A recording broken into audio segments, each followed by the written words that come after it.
tell you only what I've heard about them while they were there working. Those candles are sold internationally. That is one of our largest employers in the community. It is a local began company. We're very proud of that company. And what I've heard is that they were there because of the holidays to have more candles to put out for the holidays. The warnings, I don't know what they were given specifically at the factory, but I do know that just personally, we had 45 minutes to an hour to watch from our local TV station in Paducah, Kentucky, to know what was headed our way. Yeah, and just again, looking at the pictures there, it's one thing to shelter in place, but when the tornadoes are completely destroying buildings, there is so much, only so much that you can do. I also want to ask, President Biden has pledged his full support to the states impacted by this. What kind of help are you already getting, and what does your community still need right now? Well, we have gotten the most amazing help from all over the Commonwealth. We are far western Kentucky. Earlier today, the governor and I and our judge executive were at the candle factory. He pledged there that there would be a monetary fund set up. I would think that in the long run, money's going to be what we need. Prayers are what we need right now. We have had the most extraordinary help for our first responders who are working gloriously and heroically in every capacity. We are being aided by first responders from as far away as Louisville, Kentucky, and we are getting people to come in and spell our guys so that they can get some rest because they've been working nonstop. Nobody here has slept since about 9 o'clock last night. Well, we are inspired by the strength of your community. Mayor Kathy Stewart-Onan, thank you again for your time tonight. And our coverage here continues. We learned today this could be the deadliest tornado outbreak in this country in more than a decade. One of the storms traveling more than 200 miles and may have triggered one of the longest tornado tracks ever in U.S. history. ABC's Victor Oquendo is on the ground in Bowling Green, Kentucky. High above Bowling Green, Kentucky, the scope of the devastation comes into view. The EF3 tornado that touched down here with winds up to 150 miles per hour, ripping across streets, splintering homes, and overturning vehicles. Entire neighborhoods like the Jennings Creek subdivision decimated. I thought I was going to die. At least 11 people in Bowling Green are now dead, and an unknown are injured. Those who survived are shaken. Were you hiding, or were you just in the middle of the living room? We were in the living room, but we had ducked in between our couch and our bookshelf. Me and my stepdad and my mom was on the other side of the couch, so we were in the middle of the room where we were supposed to be, luckily. Now a massive recovery effort is underway. The mayor of Bowling Green asking people to stay off the streets. Bowling Green citizens, we're taking a knee at this moment. We need to continue search and recovery while we have these critical daylight hours left to be able to take care of our community. So we need you to stay off the roads unless it's absolutely an emergency for you. We met this team going door to door assessing the damage. What are your first impressions out here as you continue doing the damage assessment? It's just overwhelming. People have lost their homes, lost their lives. It's just no words for it. The entire top floor of Jada Guathany's home was blown away. My room is upstairs, actually. Well, yeah, so it was up here? Up here. But like, we were actually at the front door because I was like watching like the wind get gradually stronger. She's going through debris, salvaging what she can. And tonight, across the storm, 100,000 are without power. Kentucky's governor says they're working on bringing in large-scale generators to the hardest-hit communities. For those who have been displaced, shelters have been opened. Still a very long, cold night ahead, with temperatures expected to dip below freezing in some areas. Whit. All right, Victor, thank you. Let's get right to ABC's senior meteorologist, Rob Marciano, right there in the storm zone. And Rob, give us some context here on the historic nature of this weather event and what comes next. Well, we're just getting word that the storm here brought winds of 155 miles per hour. One of 3 EF3 tornadoes hitting in December this far north. That's unusual. Doesn't even account for the longest track, most deadly tornado that storm survey. That's going to take a while to come back to us. So definitely a historic event. And it's not over yet with some tornado warnings this hour. It all pushes off to the east with those storms tonight. Some damaging winds across the... We will be right back with the latest on the pandemic. But 25 miles east of St. Louis. Jenna Ray of our St. Louis station KMOV is there for us tonight. Jenna, good evening. Ed, it is truly a devastation out here in the Amazon warehouse in Edwardsville, Illinois. Today, as you mentioned, a tornado came through here last night. You can see causing catastrophic damage to this warehouse behind me. Police are saying that they responded around 8:30, and they believe there were several dozens of employees inside the warehouse at the time the tornado came through. Now, there were several of those workers who made it out in time, and they made it out safely, and they were transported by bus to a nearby town. Officials say others may have left on their own. At least one person was airlifted and taken to a local hospital. As you can see from this drone video, the damage is truly immense. Again, at least 2 people are dead and several remain unaccounted for. This building was only about 2 years old, and it was a distribution hub for Amazon. The majority of the warehouse appears to be completely destroyed. There's a mountain of debris to sift through, and investigators are still sectioning off the area for their part.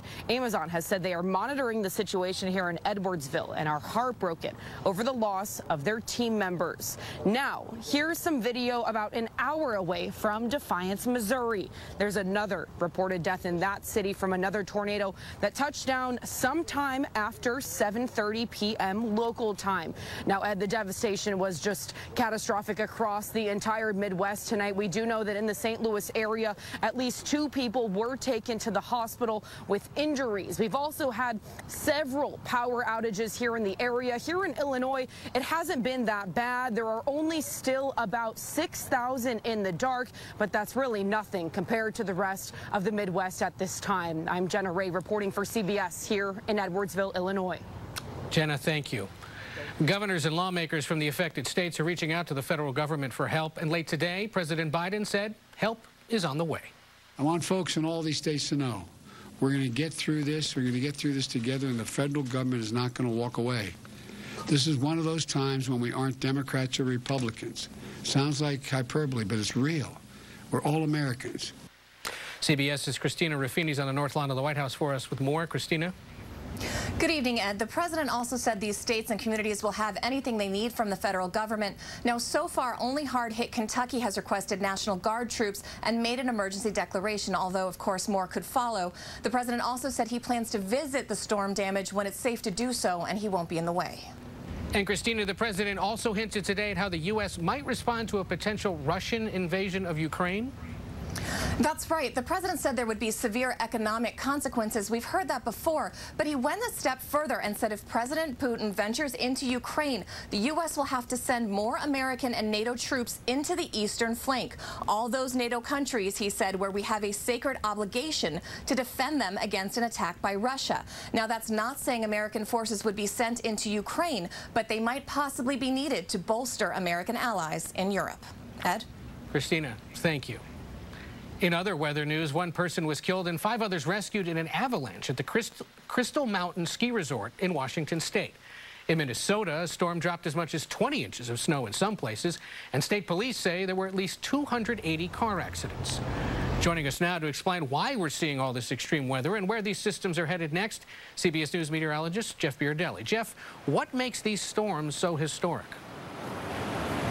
And, you know, we had a tremendous contrast of temperatures, near 80 degrees in places like Memphis, 30 degrees in Minneapolis. That's when you see this very volatile weather pattern. So let's show you a rewind of the radar last night. And I got to tell you, in all my years doing this, I've never seen a tornado outbreak quite as destructive as this. We saw about 150 tornado warnings right across this area. You can see the map painted in red, and those are all the tornado reports, 38 tornado reports. One tornado in particular could have been on the ground, possibly. We're going to get an assessment on that.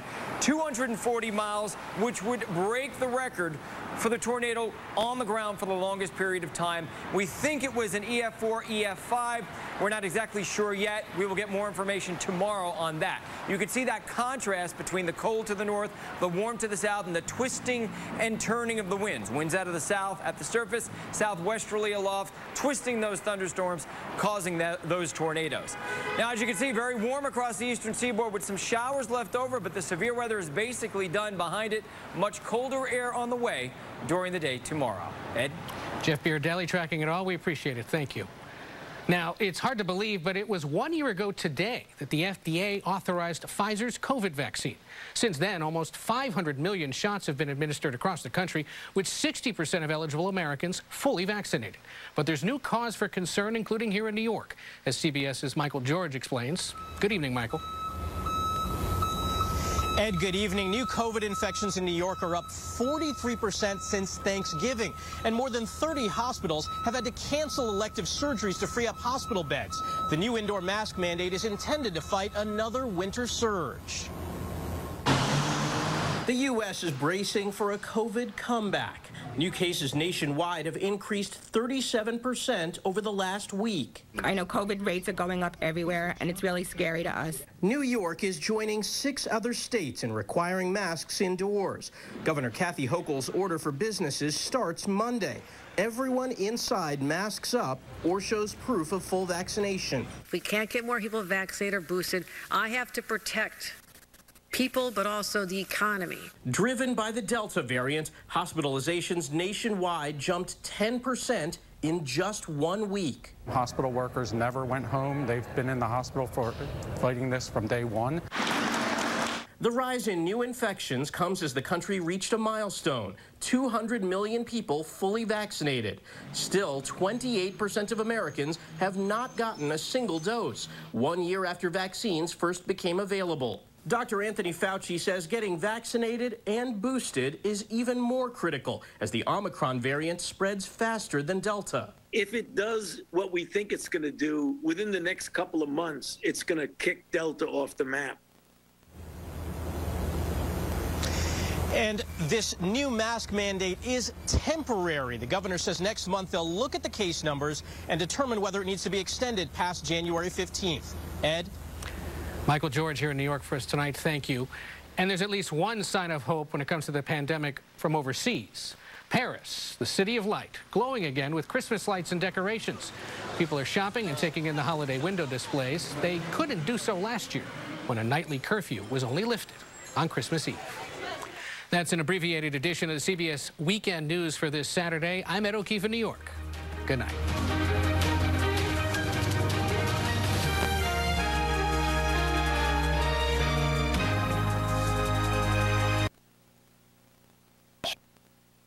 Unprecedented times. Playbook of political.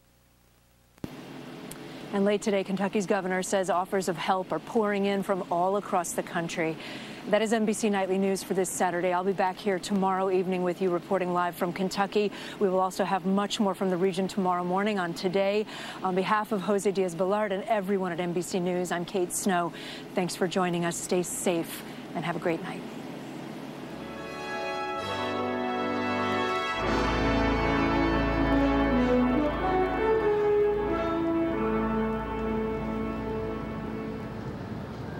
Hi, I'm Billie Eilish, and I'll be the host and musical guest on SNL. Both jobs, a lot of pressure. Kind of reminds me of this time I played Jeff Sessions and Lindsey Graham in the same sketch. Did I tell you about that? About 5 times today. All right, let's make it 6. I did a Good Feet commercial about 4 years ago. The day we're there and we're trying to give you the most up-to-date news. We've given them a lot more. And along the ride, you'll have many questions. Feels like you push through a pineapple or two. Call it. Oh, hey, you know what? I had $20 on my desk. Have you seen it? For survivors, as I mentioned, an estimated 110 workers inside that factory in Mayfield. When the roof gave way, dozens of workers left trapped inside that wreckage, surrounded by rubble and metal drums that were leaking corrosive chemicals. And so try to put your mind space there. What do you think that sounded like or felt like after, just going to work for the evening and then realizing that the world was coming down around you? Mike, we actually have some of the sound from someone that was trapped inside. Kiana Parsons was working and then sent out desperate pleas for help over social media. Now, the audio that you're going to hear is going to be difficult to listen to, and it drops out at times because the power's out, the cell service is going down. So that's what everyone's about to hear, and it is really quite frightening. Take a listen. Don't move, please. Okay, I don't know who's watching. We got hit by a hurricane. I'm at work in Mayfield. and we are trapped. Please, y'all, get us some help. We're at the candle factory in Mayfield. Please, please. Shut up. Guys, shut up. This is on the very bottom over here.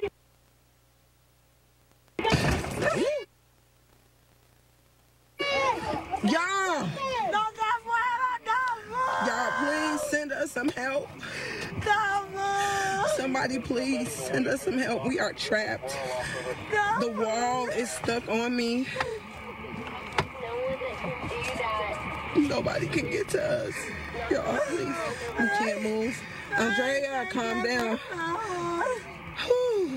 Y'all, please, y'all, pray for us. Try to get somebody to come and help us. We had a tornado and the building fell. We were all in the safe shelter place. The whole building fell. We are That's scary to listen to that. I mean, it just breaks your heart. And she says we're in our safe shelter, but she also at the same time said there was a wall on her. Right. And so the building is just smashed flat in essence. And you really feel for the desperation there. It's dark, it's cold, they're wet, they're hurt. They have no idea when someone's going to come help. They have no idea if even their plea for help is going through with the lack of power, with the lack of cell service starting because power is going out. It's tough to even, you know, try to think about what they are feeling at that point. And you think about then these folks that are trying to rescue them, they're literally climbing over debris to try to find out where people are. Literally mountains of debris there. The Vehicles whole parking lot worth of cars is stacked on top. Yeah. So you have this layer effect. You have the roof of the building, you have the walls that caved in, you have cars that are thrown on top of that, and then there's people somewhere underneath that were just trying to earn a living. They're just trying to do their normal work that day. I mean, the terror in Kiana's voice, and then her co-workers as well, right? And we're getting a chance to hear from Kiana, trapped, and then after she got rescued. As you can imagine, it was one of the most terrifying experiences that she said she's ever had.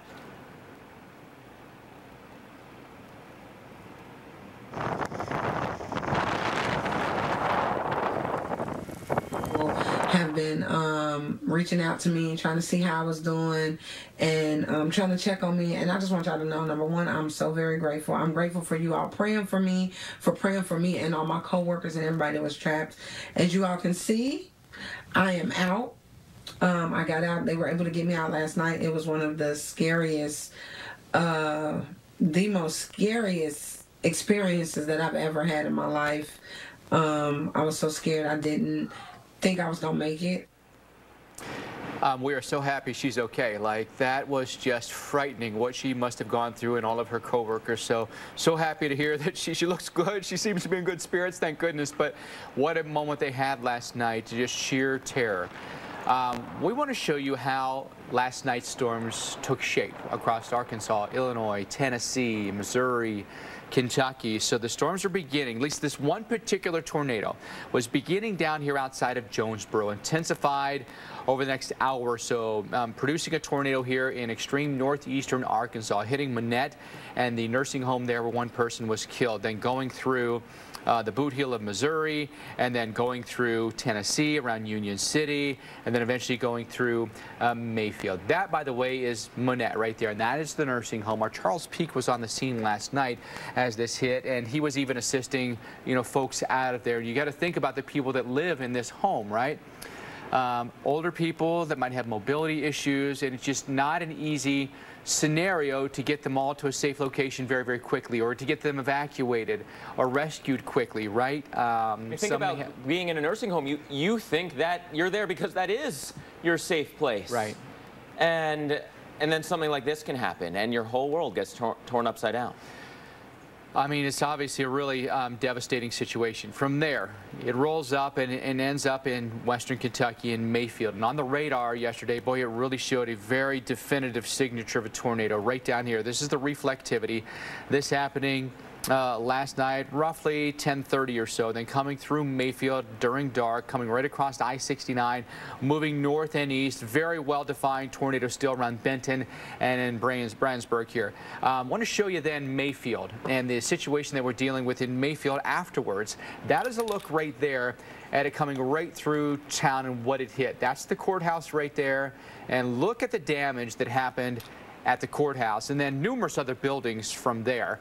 And, you know, it really just could not have hit a worse place. It literally went right through downtown.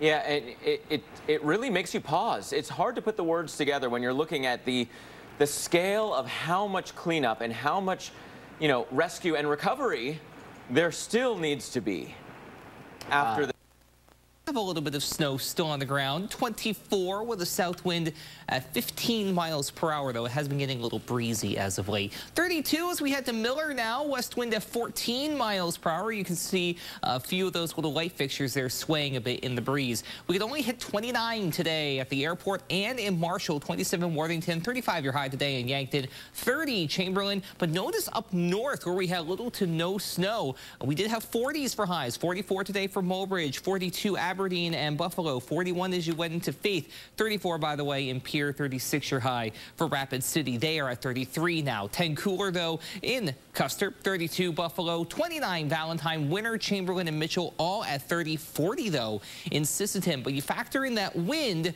again 10 to 15 miles per hour out of the southwest, and we do have wind chill values in the 20s and teens, or if you're in Marshall and Worthington, you have a wind chill of 8 degrees above zero. The one saving grace to overnight low temperatures tonight in a couple of areas will be this cloud cover moving through. Otherwise, if we were completely clear and with winds calming down a little bit more as we try to go beyond the midnight hour, that would allow the temperature to go into a free fall, especially where we have that snowpack in place. Speaking of which, well, there's a cold front out toward western parts of Montana. They're seeing more snow out that way, but we really don't have much of anything to worry about in our neck of the woods. We're going to be staying pretty quiet for the next several days. And you can see that on Futurecast through Sunday, into Monday, into Tuesday for that matter. And there just is a whole lot of nothing going on. Some bits of cloud cover now and again, but that's just about it. Also a slow but gradual warm up in a couple of areas. The one holdout's going to be in southern and southeastern KELO where that snow is going to keep temperatures a little bit more in check until that gradually melts away. By Wednesday, though, watch what happens as we do have our next system coming through. We do have the chance for some rain showers and even a few overnight snow showers in a couple of areas, primarily northern and northeastern South Dakota. But then this gets out of here, and honestly, that is just about it as we head into Friday. The end of next week is mainly dry, but also it will be a little on the chilly side, with temperatures moderating to a decent extent. Now, the core of Wednesday's heat misses the area to the south and west. You notice those bright shades of pink and purple. Those are conditions that are upward of 20, 30, even 35 degrees above average for this time of year. But then, like I said, by Friday into Saturday, we do moderate and hover around average as we head toward the official start of winter in about 10 days.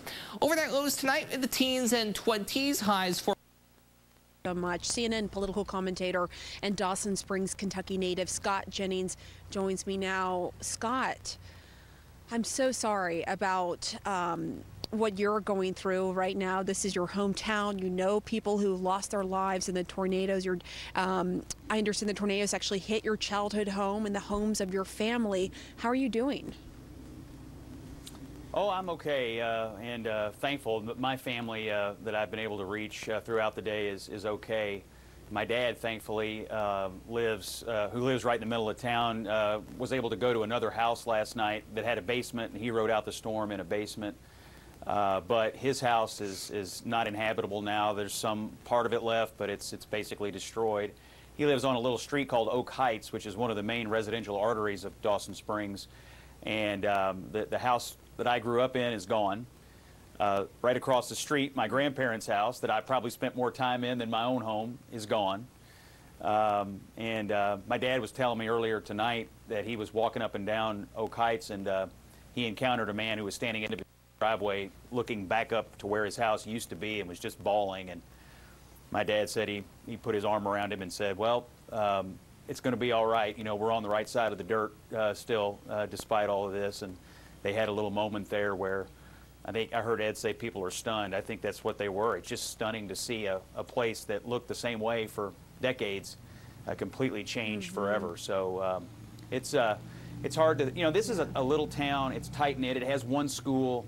There's not a lot of industry there. Everybody knows everybody. It's extremely rural. It's an old coal mining town. This is a coal mining part of West Kentucky.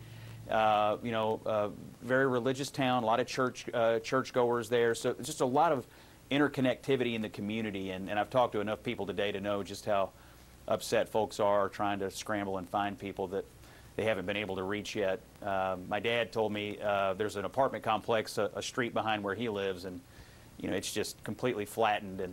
And he said that if there were people in that when it went down, I don't know how they made it out. So everywhere you look, it's devastation. I mean, the only thing to compare it to, when I look at the pictures of it, I keep thinking about, like, if you watched a World War II, documentary or, scenes from a war zone where bombs have gone off. I'm sure you're seeing the same thing in Mayfield. I don't know what else to compare it to. It's so similar. It's so true. That is exactly what I can't get over is like the entire town is just gone.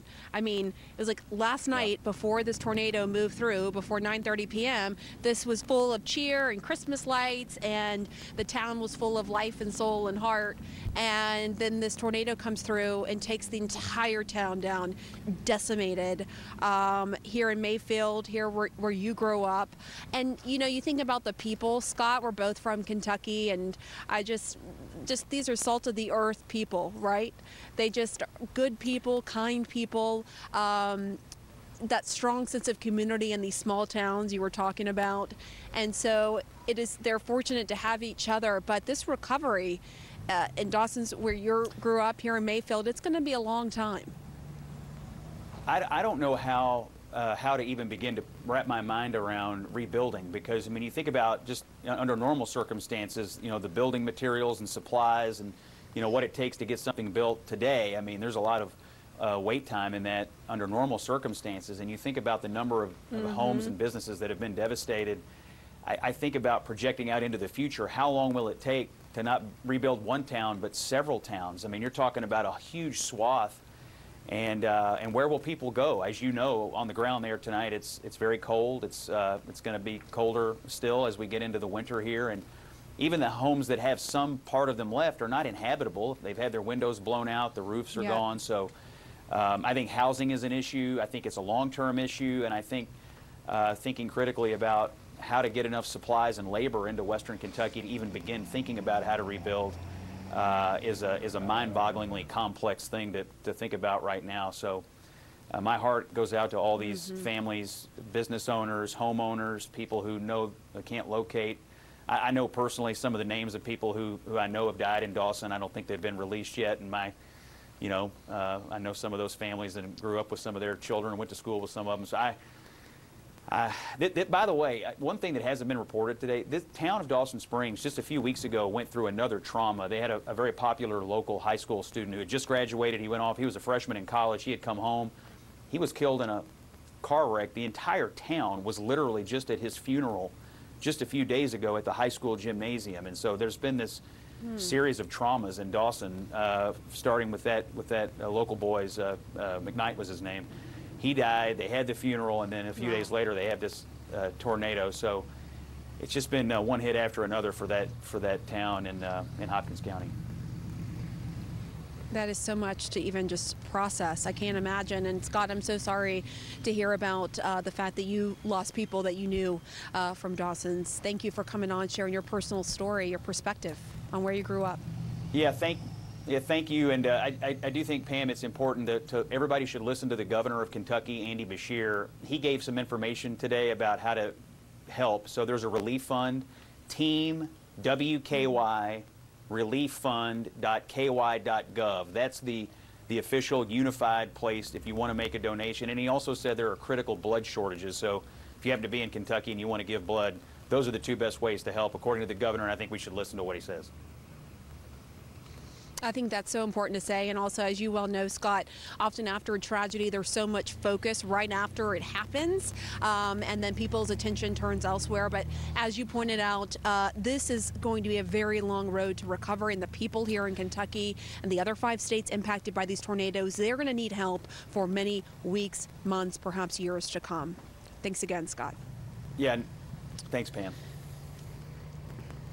Up next, a man who helped in the search for survivors. He dug through the rubble of the collapsed candle factory and saw people come out alive. He joins me live right here on the scene in Mayfield. Next. A couple areas of high pressure behind that is going to quiet things down for the rest of today, throughout the day tomorrow, and even into Monday. But things will start to get a little more active again towards the middle of next week, at least with chances for some precipitation returning to the region. Here's some of the top snowfall reports around our area. A little over a foot of snow in Mission, 12 inches in Hills and Larchwood. Gregory, 11.5 inches. Now, the report in Sioux Falls, there's been some varying reports around 10 to 11 inches. This one, I believe, was on the south side of town. The airport officially had 9.5 inches on the north side of town. T and Lester at 11 inches. Harrisburg and Hurley just under 11 inches. Mitchell about 8 inches. But the further north you went, those totals dropped off significantly. Just 3.5 inches in Brookings, just under 2 inches in Huron. And I think in Watertown, they only had about 0.2 of an inch. So you can kind of look on First Alert Live Doppler with the cloud cover right now. Draw it from about Winter to Mitchell and Sioux Falls. Basically along I-90, that's where the heaviest snow band set up with those higher snowfall totals. But the good news is, like I mentioned, we're going to stay pretty dry for the next couple of days. So temperatures will actually get a little bit warmer as well, so that'll help melt a little bit. A lot of us right now are in the... Just number 11, no more. Satisfied by getting crypto.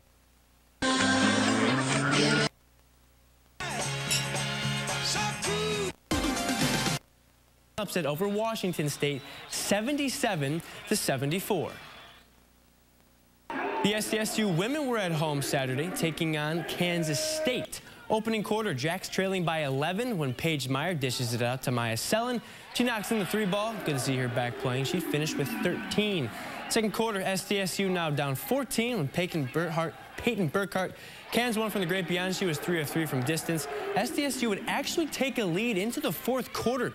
The Wildcats would outscore the Jacks 17-9 in the final period as they go on to win it by a final of 79-73.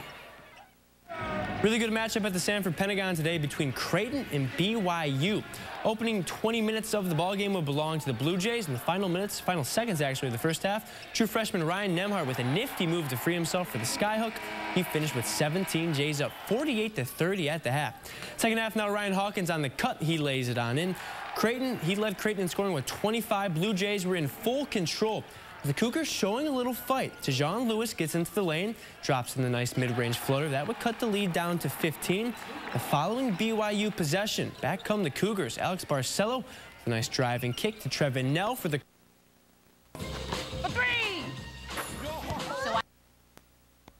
The virus, the mandates, your freedom. As the left cracks down on COVID restrictions, how are they really impacting every American? Rand Paul sounds off on Unfiltered tonight. Together. Push past that burn. Nice, good job. Pick it up in the second half. Yotes in front by 2. And this Cruz Peril 3-ball would make it a 5-point game. Yotes up 27-22. Let's go now to the final 7.5 seconds. USD in front by 3. Northern Arizona with the ball. Jalen Cone comes off the screen and drills it. So overtime we go. And in OT, the Yotes would come to play. Xavier Fuller with the 1-dribble pull-up. He led the Yotes in scoring with 20. And then just a few minutes later, this time Fuller's going to catch that at the elbow. Sizes up the D, gets to the right block, and puts in the fadeaway. USD gets it done at home, 71-63 over Northern Arizona. USF looking to rebound today against Winona State after... So come on, download Caesar's... drive, and he'll flip it up for 2. He finished with 14. Later in the half, Matt Cartwright working in the post, and watch the footwork here. Beautiful turnaround fadeaway. He had 24 and 12 to extend their lead to double digits. Moments later, this time Cartwright's going to swing it to his teammate Austin Slatler, and he finishes through the contact for 2. Sioux Falls wins at 71-57 over Winona State. That's your look at sports.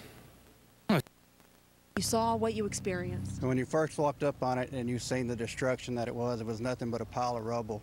You wondered how anybody could still be alive in there. And knowing there were a lot of people in that place, a bunch of us went over and just started trying to uncover what might be there. A lot of first responders were showing up from different counties all around us, and ended up being a whole lot of people there. Once we got lights set up and we could see what we were doing, and people from the inside of there were calling to people on the outside trying to tell us their location. A lot of people would climb in there, find them. I kind of stayed on the outside and would help them climb down out of the rubble. Let the first responders do most of the hard work inside because they were used to that. But just seeing people come out of that pile of rubble alive was just amazing. You wondered where they had been and how they just emerged all of a sudden out of somewhere, out of a hole. You know, we'd send in sawzalls and cutting tools to cut wires and bars, and then all of a sudden they would come up out of a hole, and it was just amazing. We probably, I'm going to say where I was at on my side, we probably rescued 10 to 12 people that came out of there. Some of them had maybe broken ankles, or one had a back injury. A lot of them were just kind of walking out kind of stunned or just in shock. On the other side, I could see there was a bunch calling from a bathroom that they'd been in. And on the other side, I could see people coming out of that hole on the other side, and people were helping them out. But just how they came out of that alive was unbelievable. And it was, I mean, it warmed your heart to see them come out of it alive, but at the same time, it was just total decimation. It was unbelievable, really. I'm sure when you arrived onto the scene, seeing it, you thought likely no one, and then you saw several people emerge alive. You said some had some broken ankle, back, but for the most part they emerged okay. And you said they were calling to tell people where they were, so they were using their cell phones, right, to help the rescuers locate them. That's exactly right. They would call. We'd have some people come up, and he would say, "My daughter just called me. She is over in so-and-so location." So we would try to find them, or the first responders would try to get to that location and try to get that person out. A lot of them were in groups. One guy that came out told me that they'd all went to the center hallway, and some of them went in bathrooms in the center. So they knew it was coming. They were trying to get to the best location they could, so they're all in the center of the building. So we'd find pockets of them, 2 or 3 together or 4 together sometimes. So it was just remarkable helping them out of there and coming out. You know, some of them were just ecstatic to be out of there. Some of them were in shock. It was just really amazing to see. Yeah, what did they say? I mean, emerging from. Yeah, some of them would come out crying. They'd see their husband or their father or whatever, and they would immediately go to their arms and just fall in them. Other people, I know one lady came out, she was kind of dancing. She was so happy to be out of there, you know, and I thought it was kind of funny the way she was coming down through there. But it was just, it was amazing to see. The first responders that came from the counties from around us was just amazing. And the support here has been like that all day long. I've helped today set up a shelter down the road in a town called Fancy Farm. And the amount of people that have brought water and supplies and food and toiletries and that kind of thing, we just have piles and piles of it now. And it's just unbelievable. The people here are just incredible. I've only been here a short time. I am from Kentucky, not from Mayfield, but the people here, clearly there is this community spirit, and even in the shock and the devastation, you can really feel that community spirit. If you would paint a picture for our viewers about when you came to the scene of the candle factory, what did it look like? What was the devastation like? Because we've seen that drone footage, but I can attest to the fact the video, the pictures, they're horrific. But when you get here on the scene, it's even worse. I mean, you can't believe your eyes how bad it is. Yeah, when I pulled up, it was pitch dark because there's no electricity. So you're walking, you're trying to get your bearings because things don't look the same now as they did yesterday. And so I'm walking, and I started seeing all these tractors, which was the Hudson Tractor Ag Place right in front of the candle factory. So I knew I was getting close to it, but I couldn't see any buildings. And then you go over the hill, and all you see is a pile of rubble, and you think, was that the factory or not? And then you would see, I mean, tractors and tractor tires and combine headers that had blew over and was landed on top of that pile of rubble. And then somebody said, that's the candle factory right there. And I was like, oh, you got to be kidding me. I mean, it was nothing but a pile of metal. And it was just shock. I mean, first thing I did when I seen it, started praying first of all, and then me and another guy went on down that way and just started trying to listen for people and try to dig people, dig things out just to see what we could find. But it was just really, I mean, it's a shocking thing to walk up on. It is, and I know that the focus right now is to try to find survivors and help those victims, but there are a lot of unanswered questions. We knew, I mean, the warnings had been coming through the day that there could be tornadoes. Can you give us any more insight on why there were so many people there at 9:30 at night at a time when they knew that tornadoes could be coming through, and clearly there was no basement, right? Yeah, clearly there was no basement. I don't believe. I've never actually been inside the factory before it was blown down. You know, yeah, they were giving warnings and things all day, but you know, generally factories just don't shut down because there may be a tornado coming, possibly, I'm assuming. They were just doing their normal shift work, and you know, and they had probably had the news on and different things, so they knew it was coming, and they knew to get to the interior part of it, according to one guy that I talked to.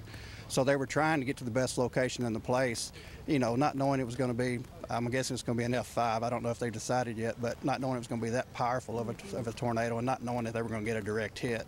I'm sure it was just a shock to them when they got hit. But. So heartbreaking. They're there working hard, and then the building decimated. And we're so fortunate for people like you who are helping with the rescue efforts. There was a bunch of us. Thank you. I know there were, and thank you so much. I'm really sorry about what's happened in your hometown. Absolutely. Commissioner Todd Hayden. And we should note that we're expecting a live update from the governor of Tennessee, Bill Lee, at any moment. Meantime, eyewitnesses say the devastation on the ground is frankly beyond belief. As I'm telling you right now, Jamie Sears-Rawling, who lives in Graves County, Kentucky, says he's never seen anything like it. The courthouse gone, one of the biggest businesses obliterated, homes smashed apart by this incredibly violent storm. Jamie shares his story with us when we come back. You're watching CNN.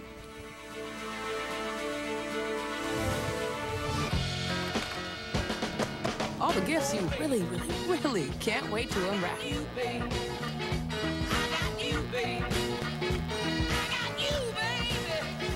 Joy fully. With age comes more. Get more with Neutrogena Retinol Pro Plus. With a selection of boots at Parkridge Shoes, putting the newest trends from Bionic.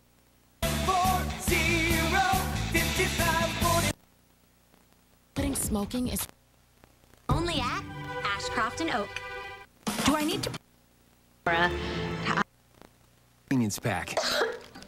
DayQuil Severe for you, and Daily Vicks Super C for Essential for defenses, javelin. Anti-aircraft, anti-tank. Exactly. Weaponry.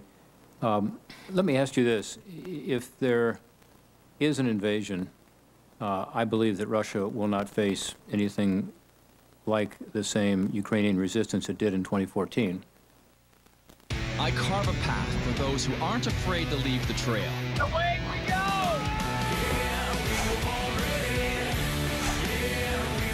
It looks incredible, and you're not gonna want to miss it. I feel alive!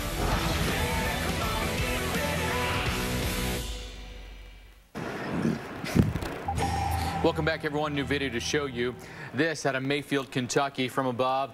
The destruction's just immense. School bus on its side, vehicles that are damaged, buildings that are splintered, and this goes on and on throughout Kentucky, Tennessee, Missouri, Arkansas. Look at what happened in Mayfield. The tornado literally came right through town. Stunning. Yeah, this view from above is really telling because you can see the scope of how many blocks in just this particular town this went through. And not just some damage, you know, not just a shingle or two, but entire buildings off the map. This is, by the way, the water tower that was hit, and it collapsed. This is right into town here. This is right at 12th, between 12th and 11th Street, right on US 45. That is tough to see. And by the way, I believe it was right here. That used to be where the county fire and rescue was. It's not there anymore. Wow. It was right next door to the water tower. Because, I say wow, because they're the ones you're counting on to show up immediately after something like this happens. It's not there. Well, this is right there. Pause it right there real quick. Because you see, there, I think that's a fire truck down there. The building's gone. That's the county fire and rescue right there, and it's missing, all right? There's a home that sits right here. We'll go ahead and roll that. This is US 45 right here. This is a plumbing business right there. It's also basically set on that foundation right there. It's gone. This home, I was looking up this on the map. This is not a mobile home. This is a framed home with a detached garage back here. It's splintered. There's nothing hardly left of it. There are some folks down in there, here and here, trying to actually salvage something from that home. And I do want to qualify what I said a second ago, because you know that the first responders got their rigs out and got to work.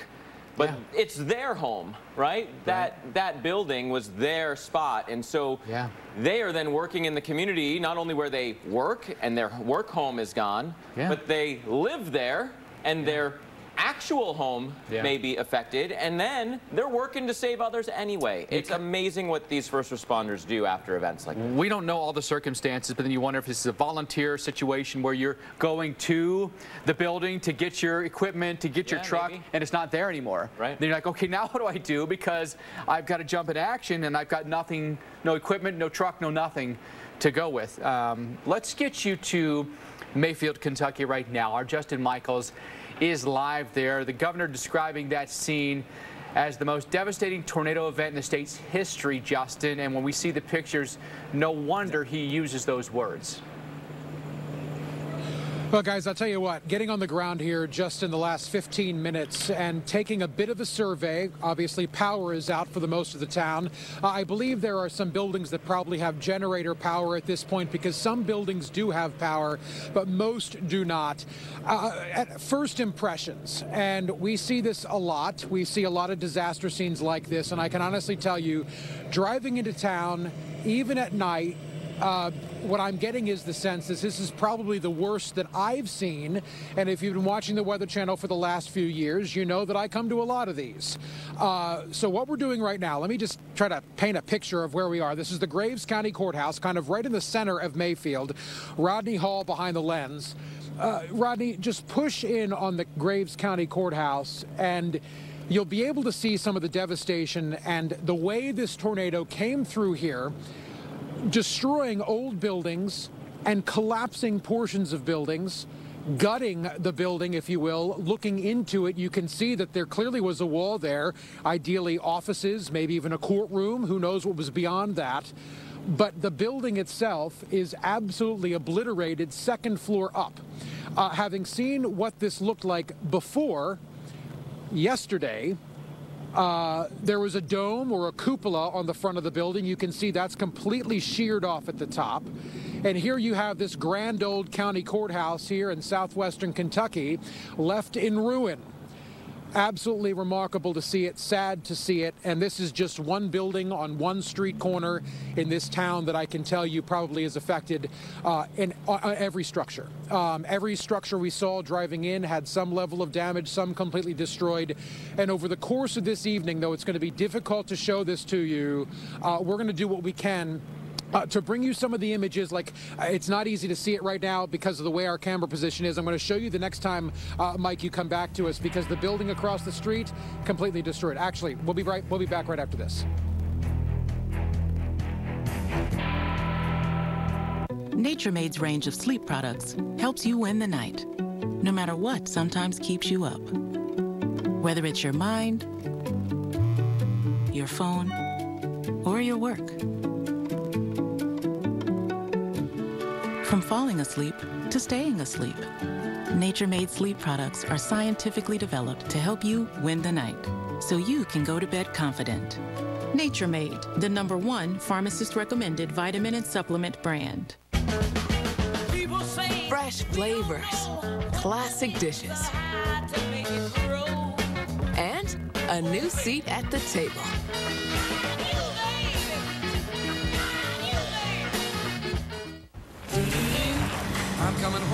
The ride of your life is closer than you think. For the first time ever, buy your new car entirely from home with Nissan at Home. Delivered direct from dealer to driveway. Fuel your grind with Gatorade's proven formula. and the right blend of electrolytes to help you on your journey to greatness. Healthier is on-demand COVID testing to help you return safely, even if it's still a little awkward. How you doing? I'm so good. This is what healthier looks like. Nicorette knows quitting smoking is freaking hard. You get advice like, just stop. Go for a run. Go for 10 runs. Run a marathon. Instead, start small with Nicorette, which can lead to something big. Start stopping with Nicorette. How's the painting going? Oh, it's going pretty good. We'll have It's beautiful. Ukraine. they could. Is that Hillary's proof America is great is that they. That seems biased. But I also think what's being missed here is Kat's point that we're abusing the term master class. Right. To me, this just seems like a video podcast about failure. Certain medicines which may interact with Cabenuva. Serious side effects include Hi, I'm Chris. Children. Across our state, and for Tennesseans for heeding those warnings. So we're happy to answer any questions. Again, Alex and General Holmes or myself. Based on what you saw on the tour today, what areas seem to be the most affected, You know, there's a lot of damage in multiple areas. Certainly in Lake County, there is significant damage. The loss of life occurred in Lake County, and just across the border in Obion County, that storm hit in one area on the border of Lake and Obion. The town of Dresden in Weakley County, the downtown area of that beautiful town is significantly damaged. Multiple buildings, many historic buildings will be likely destroyed. So the town of Dresden, it's a very heartbreaking scene in the town of Dresden. A beautiful Tennessee town that has seen significant damage. But again, when you look at that town and the amount of damage that occurred, and that, as we know, there are no fatalities in Weakley County as a result of this storm, that is because people were prepared and they did the right thing in that community, and folks went into shelter and they had shelters set up. So it was heartwarming to see that piece in the midst of the heartbreaking scene of the town being so damaged. You were just listening there to the governor of Tennessee, and we are hearing more incredible stories from people who survive the deadly tornadoes. We're going to share them with you up next. Stay with us.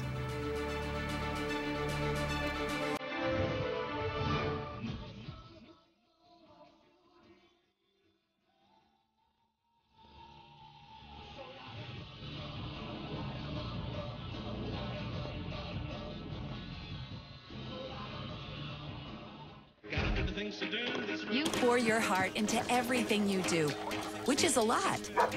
So take care of that heart with Lipton, because sipping on unsweetened Lipton can help support a healthy heart. Lipton, stop chugging, start sipping. I brought in Ensure Max Protein with 30 grams of protein. Those who tried me felt... All right, you guys ready to... But I still have... Occasions, it's just devastating for survivors everywhere.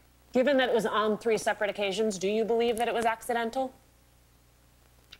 You know, frankly, it's hard for me to believe on 3 separate occasions, but I think more significantly, it's the message that it sends to survivors.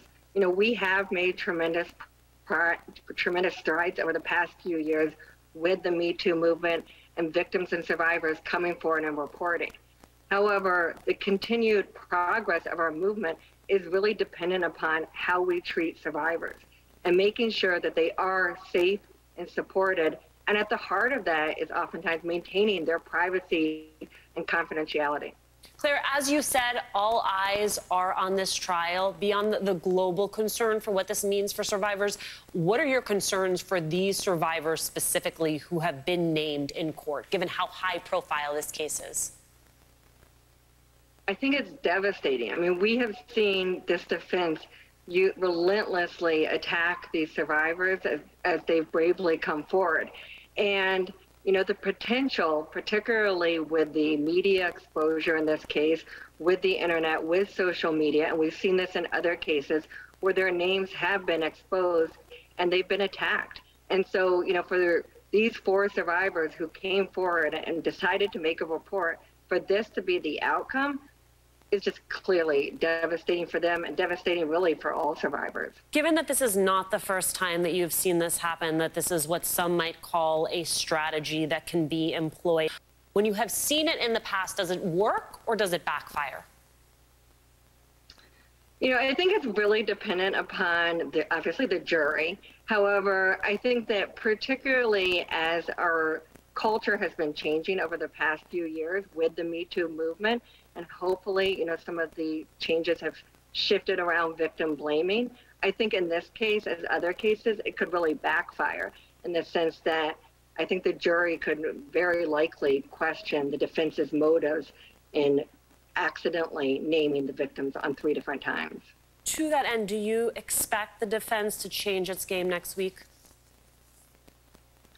You know, I think, obviously, I can't speak for the defense in that sense. I think at this point, what I see with the defense is them trying to throw a lot of mud and seeing what will stick. So they're making a lot of false claims, you know, within the media and such, that these survivors are seeking fame, they're seeking fortune, none of which has any validity. And so I don't trust that they're going to change their tactics at this point. Claire, we were shocked when we watched this happen. We very much wanted to speak with you, so thank you so much for your time. We continue to follow the devastation. We continue to follow the devastation across the South from last night's tornado outbreak.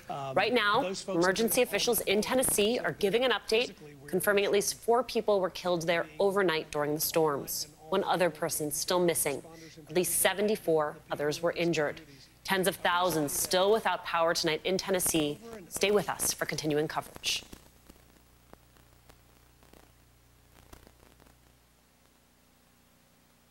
To support a strong immune system, every day. Hi, I'm Tim McLaughlin with the Whirlpool Corporation. Forget social events and weekend getaways. A big event like this helps bring a little normalcy back to these student athletes' lives.